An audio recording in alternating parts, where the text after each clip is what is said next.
subscribe කරන්න, bell icon එක click කරන්න, like කරන්න, comment කරන්න, share කරන්න.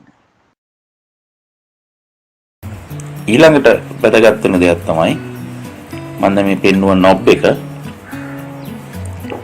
ඒකෙන් අපිට පුළුවන් එම්බෙඩින් කරන වෙලාවට එහෙම ෆීඩොග් එක පාත් කරගන්න. සමහරක් අය මේක ටැග් කරන්න පාවිච්චි කරනවා. ඒක ටැග් කරන්න පාවිච්චි කරන්න එපා. ඒක වැරදි ක්‍රමයක්. ටැග් කරන්න උඩ තියෙන ටැග් liver එකකින් regulator එකේ liver එකකින් මෙතන තියෙන මේ feed drop එකෙන් ඒ වැඩේ කරන්න එපා.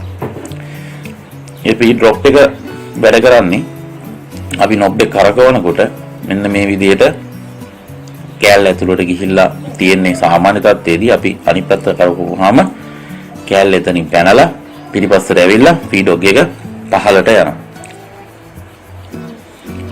මේකේ තව ක්‍රමයක් තියෙනවා. ඒකෙදි ෆීඩොග් එක පාත් කරන knob එකේ ඉන්නේ නැහැ.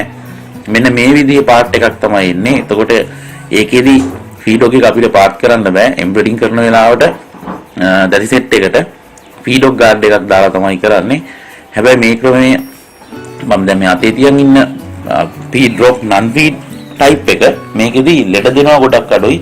මේ feed drop එක තියෙන එකේදී මහානකොට සමානක් කරලා knob එක ඉබේව කරකිලා feedlock එක ටිකක් පාතට යන ගතියක් තියෙනවා. එතකොට රෙද් ඉස්සරහට යන එක හොර වෙනවා. අන්න ඒ වගේ දේවල් වෙන්න පුළුවන්.